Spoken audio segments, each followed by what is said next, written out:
Chers amis, je souhaite aujourd'hui vous parler de l'actualité de la commission dans laquelle je siège à Bruxelles, car elle est symptomatique de la manière de fonctionner de cette Union européenne technocratique et autoritaire.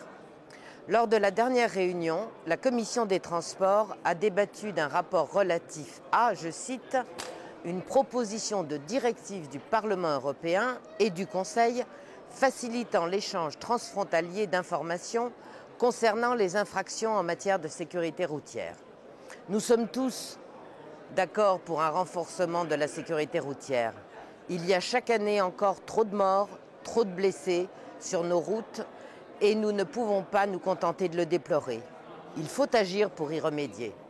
Pour autant, cela ne doit pas servir de prétexte à une persécution des automobilistes, manière déguisée de les matraquer encore un peu plus fiscalement.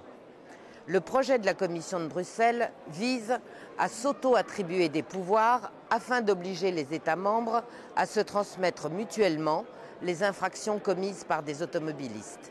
Jusque-là, rien de choquant, au contraire, sauf qu'y sont incluses les plus minimes d'entre elles.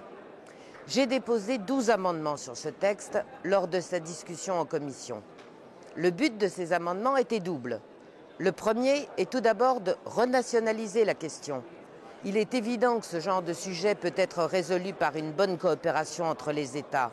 Nul besoin de faire intervenir la coûteuse technocratie bruxelloise qui va encore pondre norme sur norme pour ennuyer les automobilistes. D'autant plus que l'article 5 du traité de Lisbonne consacre le principe de subsidiarité, c'est-à-dire que Bruxelles ne devrait s'occuper que des affaires que les États ne pourraient pas traiter eux-mêmes. Ce n'est pas le cas ici. Et une fois de plus, la Commission de Bruxelles viole elle-même les traités qu'elle a imposés au peuple.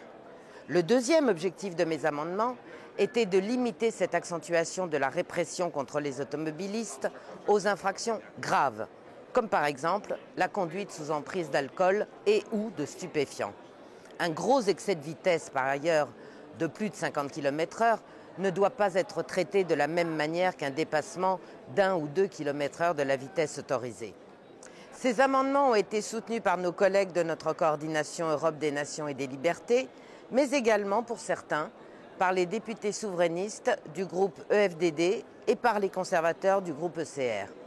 Le commissaire au transport, la centriste Madame Bulc, idéologue de la commission Juncker, après les avoir refusés, a conclu en disant que nous étions tous du même côté. Le rapporteur du texte, quant à elle, la socialiste Madame Zender, a reconnu leur cohérence. Dès lors, a-t-elle dit, que l'on se plaçait en défenseur de sa nation. Eh bien oui, c'est bien là toute la différence. Vos députés du Front National au Parlement européen, emmenés par Marine Le Pen, chacun dans sa commission thématique, ont toujours pour objectif premier de défendre les intérêts de la France et des Français d'abord.